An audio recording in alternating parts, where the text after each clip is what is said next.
কিছুক্ষণ আগে, ঘন্টা দুই আড়াইক আগে, বাংলাদেশে ঢাকায় একটি অত্যন্ত দুঃখজনক এবং জঘন্য একটি ঘটনা ঘটেছে। ইনকালাব মঞ্চের নেতা জনাব ওসমান হাদি, তাকে গুলি করা হয়েছে, তার উপরে গুলিবর্ষণ করা হয়েছে। আমরা কিছুদিন আগে দেখেছি চট্টগ্রামে একইভাবে আমাদের আরেক প্রার্থীকে গুলি করা হয়েছিল। প্রিয় ভাই বোনেরা, প্রথমেই আমি এই ঘটনার জন্য তীব্র ঘৃণা এবং প্রতিবাদ জানাচ্ছি। আমাদের উচিত হবে সারা বাংলাদেশে গণতন্ত্রের পক্ষে যত মানুষ আছে প্রত্যেকটি মানুষের উচিত হবে এই ঘটনার তীব্র প্রতিবাদ এবং ঘৃণা জানানোর। আসো, আমাদের আজকের এই অনুষ্ঠান থেকে আমরা এই ঘটনার প্রতি তীব্র ঘৃণা এবং প্রতিবাদ জানাই এবং একই সাথে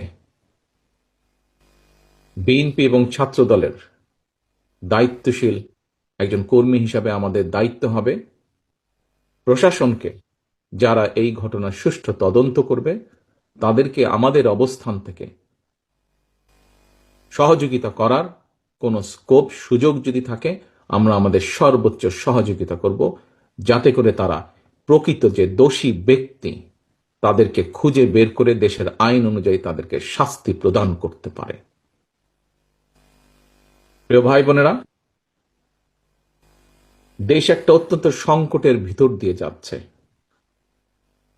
আমরা দেখেছি গত এক বছরে বিভিন্ন সময় বিভিন্ন ব্যক্তি, বিভিন্ন সংগঠনের সদস্যরা হুমকি দিয়েছে প্রকাশ্যে যে প্রত্যাশিত নির্বাচন আগামী ফেব্রুয়ারি মাসে, সে নির্বাচনকে তারা হতে দেবে না, বাধাগ্রস্ত করবে।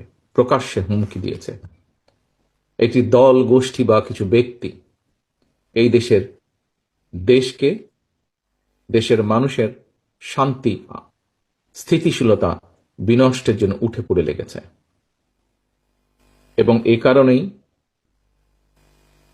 বাংলাদেশ জাতীয়তাবাদী দল এবং একই সাথে যারা বাংলাদেশের অস্তিত্বে, স্বাধীনতা, সার্বভৌমত্বে বিশ্বাস করেন, দল ছোট বড় বিষয় না, যারা বাংলাদেশী জাতীয়তাবাদের অস্তিত্বে, বাংলাদেশের অস্তিত্বে বিশ্বাস করে, সবার আগে বাংলাদেশ, এই নীতিতে যারা বিশ্বাস করে, আমাদের প্রত্যেকটি দল, প্রত্যেকটি নেতা, প্রত্যেকটি কর্মী, প্রত্যেকটি মানুষকে আজ অতীতের যে কোনো সময় থেকে সবচাইতে বেশি ঐক্যবদ্ধ হতে হবে।